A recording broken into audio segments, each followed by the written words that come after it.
Hello friends, வணக்கம். எல்லோரும் எப்படி இருக்கீங்க? நீங்கள் புதுசாக சமையல் கற்றுக்க போகிறவங்களா இல்லை பேச்சுலரா?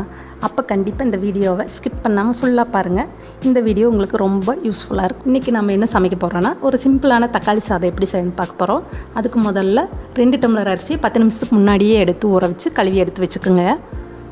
இந்த சாப்பாட்டை நம்ம குக்கரில் செய்ய போகிறோம். ஃபஸ்ட்டு அடுப்பை பற்ற வச்சுட்டு ஒரு குக்கர் வச்சுக்கோங்க. நான் இந்த சின்ன கரண்டியில் 3 கரண்டி எண்ணெய் சேர்த்துக்கிறேன். எண்ணெய் நல்லா காஞ்ச உடனே 1 ஸ்பூன் சோம்பு, 1 ஸ்பூன் கடுகு, உளுத்தம்பருப்பு. எண்ணெய் காஞ்சிருச்சு. இது ரெண்டையும் சேர்த்துக்கலாம். இந்த சோம்பு தான் நம்ம தக்காளி சாப்பாட்டுக்கு நல்ல ஃப்ளேவர் தரப்போகுது. அதனால் நீங்கள் மறக்காமல் சோம்பு சேர்த்துருங்க. இப்போ சோம்பு கடுகு நல்லா வெடிச்சிருச்சு. 2 காஞ்ச மிளகா, கொஞ்சமாக கருவேப்பிலை, 2 பச்சை மிளகாயை கீரி எடுத்து வச்சுருக்கேன். 10 பல் பூண்டை பொடியாக கட் பண்ணி எடுத்து வச்சுருக்கேன். இது ரெண்டையும் சேர்த்து ஒரு 1 நிமிஷம் வதக்கிடுங்க.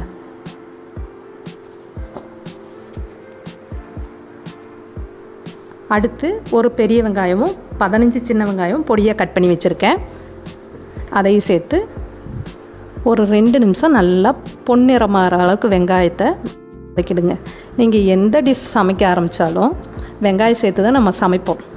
அதனால் நீங்கள் எப்போவுமே வெங்காயத்தை நல்லா வதக்கிட்டிங்கன்னா தான் நம்ம என்ன டிஷ் சமைக்கிறோமோ அந்த டிஷ்ஷோட ஒரிஜினல் டேஸ்ட் அப்படியே கிடைக்கும்.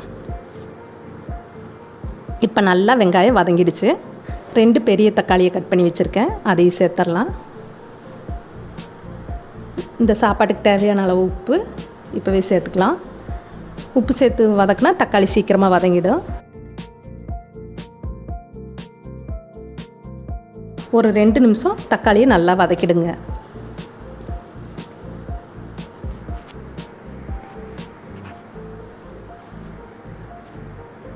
இப்போ பார்த்திங்கன்னா தக்காளி வதங்கிடுச்சு நல்லா. நாம் சேர்த்துருக்க பச்சை மிளகாயும் 2 காஞ்ச மிளகாயும் இந்த சாப்பாட்டுக்கு காரம் பத்தாது. அதனால் தனி மிளகாத்தூள் 1 ஸ்பூன் சேர்த்துக்கலாம். நான் 2 டம்ளர் தான் சாப்பாடு வச்சுருக்கேங்காட்டிக்கு இந்த 1 ஸ்பூன் மிளகாத்தூள் கரெக்டாக இருக்குது. இது தனி மிளகாத்தூள். 1/4 ஸ்பூன் மஞ்சத்தூள் சேர்த்துக்கோங்க. பொடியை சேர்த்த உடனே நீங்கள் அடுப்பை சிம்மில் வச்சுருங்க. இல்லைன்னா பொடி போட்ட உடனே அடி பிடிக்க ஆரம்பிச்சிரும்.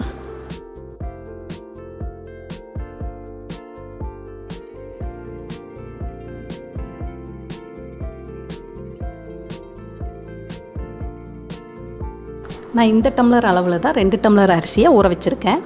1 டம்ளர் அரிசிக்கு 1.25 டம்ளர் தண்ணி சேர்த்துக்க போகிறேன். நீங்களும் அரிசியை 10 நிமிஷம் ஊற வச்சுருந்தீங்கன்னா 1.25 டம்ளர் தண்ணி சேர்த்துனிங்கனாவே அளவாக இருக்கும். சாப்பாடு நல்லா உதிரியாக வரும். இப்போ 3.5 டம்ளர் தண்ணி சேர்த்துக்கலாம். நம்ம அந்த சாப்பாட்டுக்கு தண்ணியை சேர்த்துட்டு நல்லா கிளறி விட்டுட்டு உப்பு காரெல்லாம் கரெக்டாக இருக்கான்னு பார்த்துக்குங்க. பத்தலைன்னா காரம் உப்பெல்லாம் சேர்த்துக்குங்க. எப்போவுமே நம்ம வெரைட்டி ரைஸ் செய்யலை, நீங்கள் உப்பு கொஞ்சம் தூக்கலாக இருக்க மாதிரி பார்த்துக்கோங்க. அப்போ தான் நம்ம சாப்பாடு வெந்து உப்பு பிடிச்சி நல்ல டேஸ்ட்டாக இருக்கும். தண்ணி கொதிக்க ஆரம்பிச்சிருச்சு. கழுவி எடுத்து வச்சுருக்க அரிசியை இதோட சேர்த்துக்கலாம். இந்த தக்காளி சாப்பாடு பார்த்திங்கன்னா நீங்கள் மதிய லஞ்சுக்கும் கூட எடுத்துகிட்டு போகலாம். அப்படியே நல்லா சூப்பராக உதிரி உதிரியாக இருக்கும். இது செய்கிறது ரொம்ப குயிக்காக ஈஸியாக செஞ்சு முடிச்சிடலாம். பேச்சுலராக இருந்திங்கன்னா இந்த ரெசிபி உங்களுக்கு ரொம்ப யூஸ்ஃபுல்லாக இருக்கும். கண்டிப்பாக ஒரு வாட்டி செஞ்சு பாருங்கள். கடைசியாக கொத்தமல்லி தழை தூவிட்டு, என்னோடய அனுபவத்தில் சொல்கிறேன், நான் எப்போவுமே பார்த்திங்கன்னா 2 விசில் ஹை ஃப்ளேமில் வச்சுட்டு 4 நிமிஷம் அடுப்பை சிம்மில் வச்சுருவேன். அப்போ பார்த்திங்கன்னா கீழே தண்ணி நிற்காமல் இருக்கும், நல்லா வெந்திருக்கும், அடி பிடிக்காமல் இருக்கும், சாப்பாடு நல்லா உதிரி உதிரியாக இருக்கும். கண்டிப்பாக இதை நீங்கள் ட்ரை பண்ணி பாருங்களேன். இப்போ 2 விசில் வந்துடுச்சு. 4 நிமிஷம் கழித்து ப்ரெஷர் இறங்கிடுச்சு. நாம் சாப்பாடு எப்படி இருக்குதுன்னு திறந்து பார்க்கலாம்.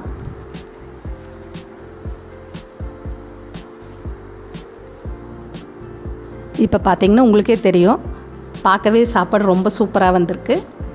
நல்லா உதிரி உதிரியாக இருக்குது சாப்பாடு. அடி பிடிக்காமல், தண்ணி இல்லாமல், குலையாமல் இருக்குது சாப்பாடு. சட்டுன்னு சீக்கிரமாக செய்கிற தக்காளி சாப்பாடு ரெடி ஆயிடுச்சு.